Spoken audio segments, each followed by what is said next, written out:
It once felt like a lost cause. It looked like an impossible position. It seemed like an irredeemable situation. But now, you can smell the belief from a distance, from 100 meters away. The Super Eagles are close, not quite there yet, but close to qualifying for the 2026 FIFA World Cup. We have one final chance to become Africa's representatives at the FIFA Interconfederation playoffs. My name is Ayoti. This is EaglesTracker, the home of Nigerian football. And today in this video, I'm going to be previewing the game between Nigeria's Super Eagles and the Leopards of the Democratic Republic of Congo, the final match of the CAF World Cup qualifying playoffs, where the winner of that game will represent the continent in the Interconfederation playoffs. In this video, I'm going to talk about both teams, the players to watch, the keys to success, possible lineups, and of course, I will give you my score prediction for the game.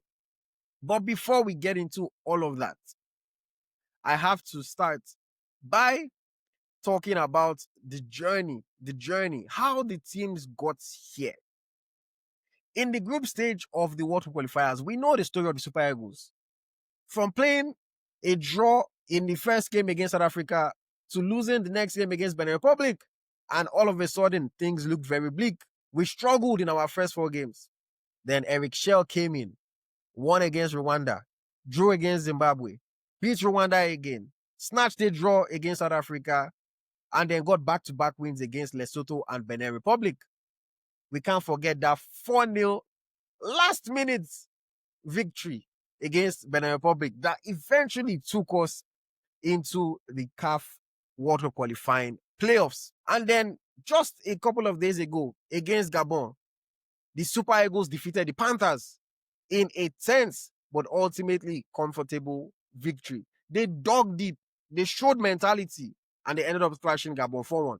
Ako Adam scored the opener from a gift in the 78th minute, and it looked like he would be the winner. But Mario Lemina scored in the 89th minute to take the game into extra time. Of course, Osimhen had a very good chance to win the game before extra time, but he did not. Chidera Ejuke's goal turned the game on his head before Osimhen redeemed himself with a brace.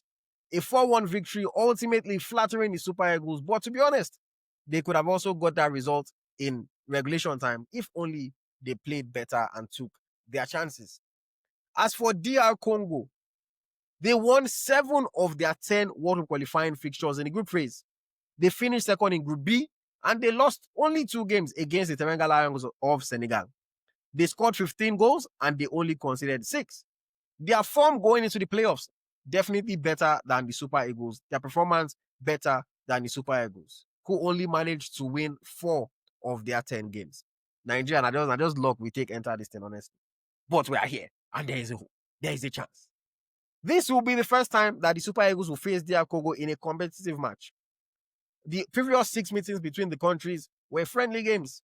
DR Congo have the better record with 3 wins, while Nigeria has only 2 wins, and there has been 1 draw between the sides. The most recent meeting between the teams ended 1-1 in May of 2018, with William Troost-Ekong scoring for Nigeria, and then Ngita Malongo with a late equalizer for DR Congo. This game is going to be tense. This game is so important for both countries. Of course, we know that the Super Eagles of Nigeria missed out on the last World Cup. We don't want to miss back-to-back. However, it might even be bigger for DR Congo. Why? Because they have not been to a World Cup since 1974. Yes, 1974 was the last time that the Democratic Republic of Congo played at a FIFA World Cup. In 1978, they withdrew from the tournament. In 1982, they failed to qualify, and in 1986, they were banned. Between 1990 and 1998, they failed to qualify, and also between 2002 and 2022, they just could not make it. 44 years without World Cup action.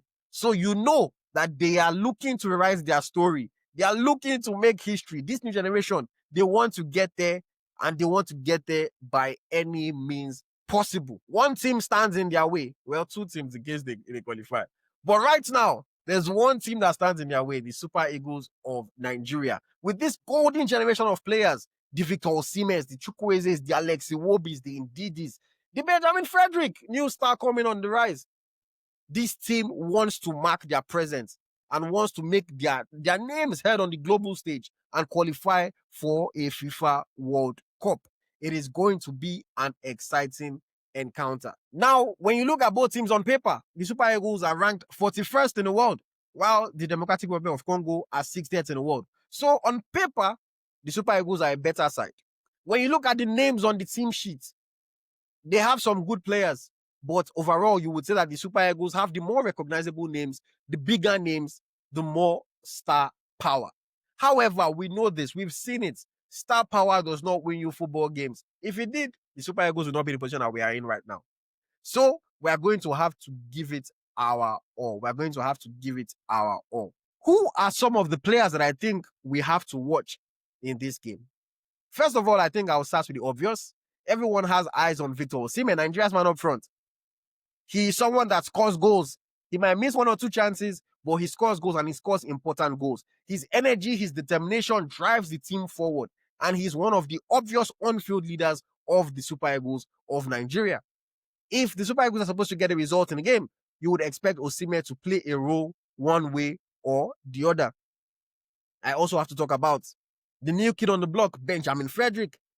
That boy has been putting in quality performances, game in, game out. And he's going to be lined up against the attackers of DR Congo, and he's going to have to do a job. But I trust that he will be able to live up to the expectation. I'm also going to highlight the wingers for Nigeria.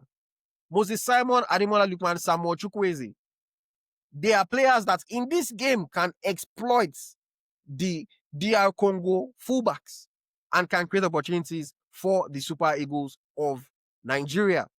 And then, in the absence of Wilfred Ndidi, whoever comes into that center midfield role, either it be Frank Onyeka or Rafael Onyedika, they are going to have a big game. Finally, Stanley Nwabali, abego. No dramatics, no mistakes, no calamities. Nwabali has to play a clean game in this match. Those are the Nigerian players that I think you would need to watch for sure. How about on the DR Congo side? Who are the DR Congo players that you need to be aware of? Who are the DR Congo players that can turn the game on its head, that can win the game for their side? I'll start with their captain, Chancellor Mbemba. He scored the winner in their 1-0 late semi-final victory over Cameroon. He's a threat from set pieces and he leads the team forward. We have to be able to deal with his aerial threats, and of course, we have to be able to exploit him in defense. Their right fullback, Aaron Wan-Bissaka, former Manchester United defender, now playing for West Ham United in the English Premier League. We know the quality that Wan-Bissaka has. He's going to be going up against our left winger and our left back.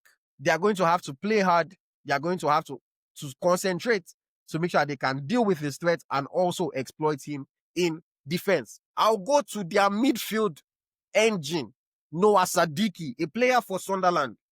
He controls the game for them. He tries to play those balls into the box from the middle of the park. He is someone that if the Nigerians don't sort out and handle properly, he might be able to create a few opportunities for them. And then I will go to their attack. I will mention Theo Bongonda.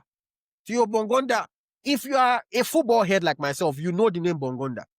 But if you are not, he's a 29-year-old player for Spartak Moscow. He plays on the right side of the attack, and he makes things happen for them. He can score goals, he can create chances, he has decent trickery, he has good pace, and he's someone that we need to be aware of. Him and Aaron Wan-Bissaka playing together on the right side, if we're not careful, they can pose a threat to the Nigerian defense.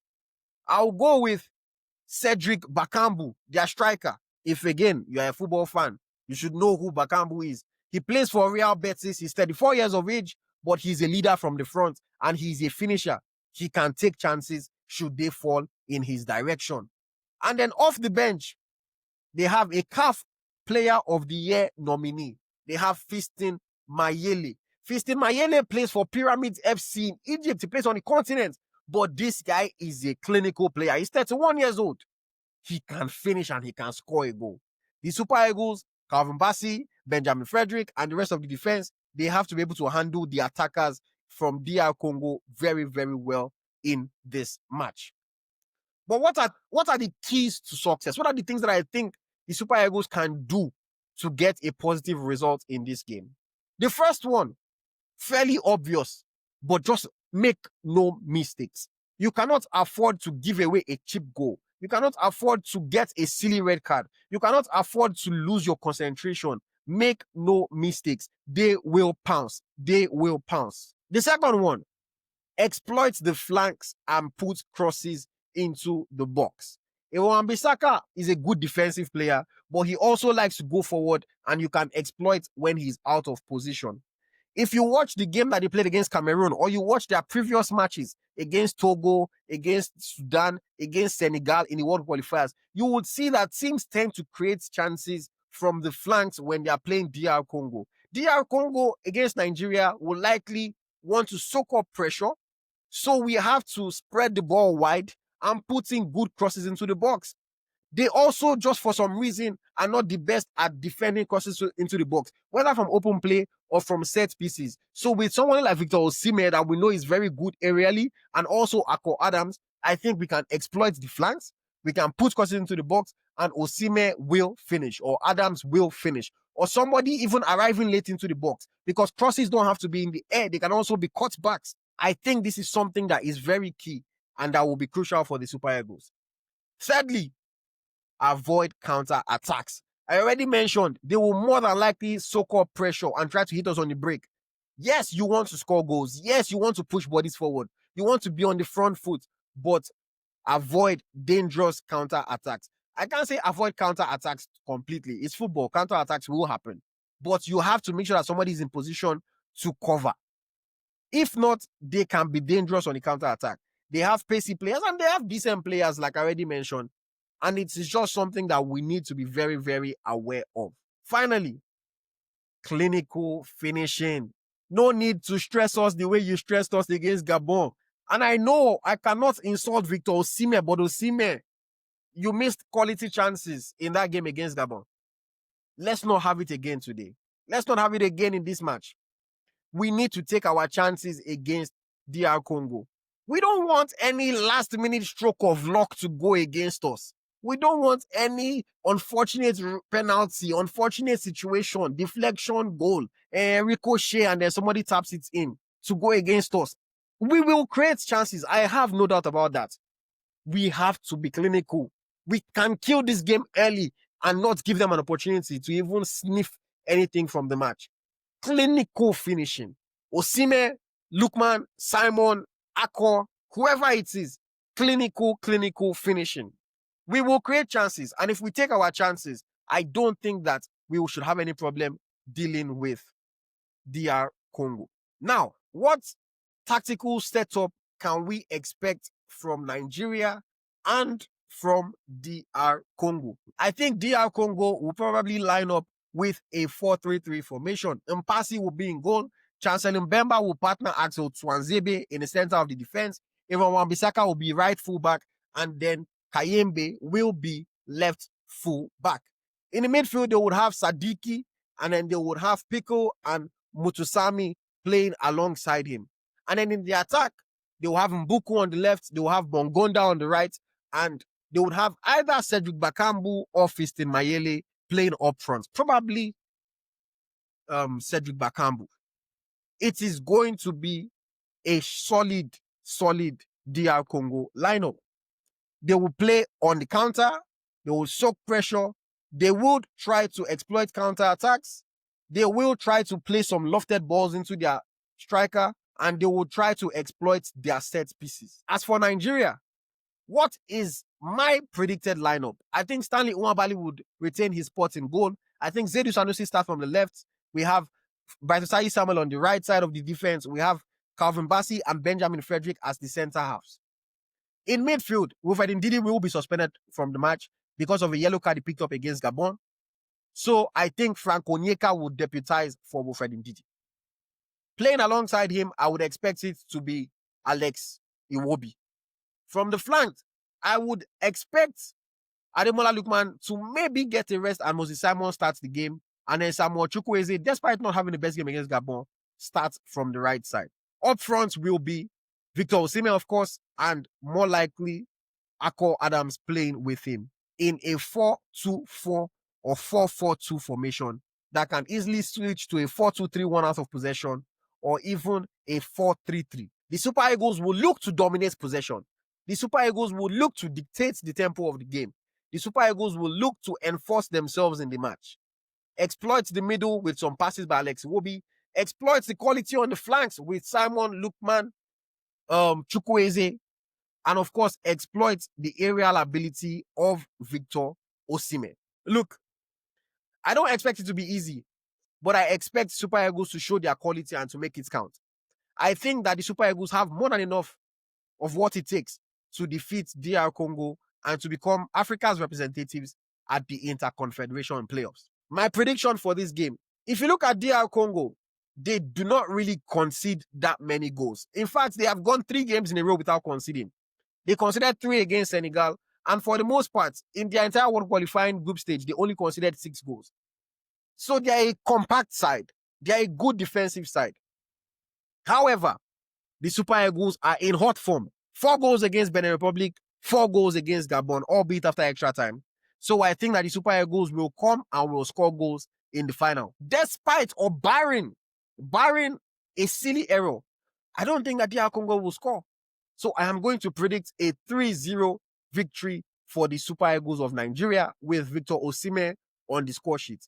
I think that it will be a tough match, but ultimately the Super Eagles will show their quality like they did in the last 2 matches, and they will defeat DR Congo in the final, and they will go to the FIFA Interconfederation playoffs in March to seal their spot at the Mondial, at the biggest World Cup ever, the 2026 FIFA World Cup taking place in the USA, Canada, and Mexico.